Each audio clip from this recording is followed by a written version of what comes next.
এই 23শে জুন আওয়ামী লীগ যাতে মাঠে নামার চেষ্টা না করে এটা খেয়াল রাখতে হবে।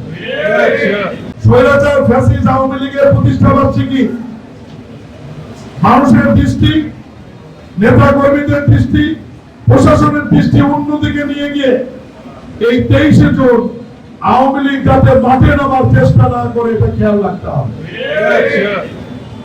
আমরা দীর্ঘ 19 বছর আন্দোলন করে যে স্বৈরাচারকে সরিয়েছি, আজকে বিএনপি, জামাত, জুলাই যোদ্ধা সহ এনসিপি সহ যে সমস্ত রাজনৈতিক দল আমরা আন্দোলন লড়াই সংগ্রাম করে আজকে এই পর্যন্ত নিয়ে এসেছি, আজকে আমাদের মধ্যে আমরা কাদা ছোড়াছুড়ি করে সেই স্বৈরাচারকে যদি আবার ফিরে আসার সুযোগ করে দেই, এটা কারোর জন্যই মঙ্গল হবে না।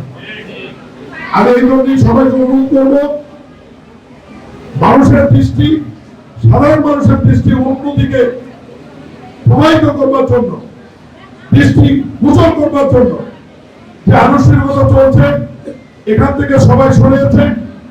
আমরা উন্নয়নের কথা বলি, গণতন্ত্রের কথা বলি, আমাদের দুশ্চুরি থাকলে অবশ্যই সমালোচনা হবে, সেই সমালোচনা যেন অবশ্যই আইনসম্মত এবং গ্রহণযোগ্য হয়। বগুড়ার উন্নয়নে আমরা যে সমস্ত কাজ এগিয়ে নিয়েছি, একটা কাজও স্থবির হবে না। এবং আজকেই মন্ত্রী পরিষদের মিটিংয়ে এজেন্ডাতে রয়েছে বগুড়া বিশ্ববিদ্যালয়ের আইন নীতিগতভাবে অনুমোদন হওয়ার জন্য, এবং সেটি হবে ইনশাআল্লাহ। আরো যেগুলো আমরা দফায় দফায় বলেছি সব উন্নয়ন হবে, তবে একটু সময় দিতে হবে।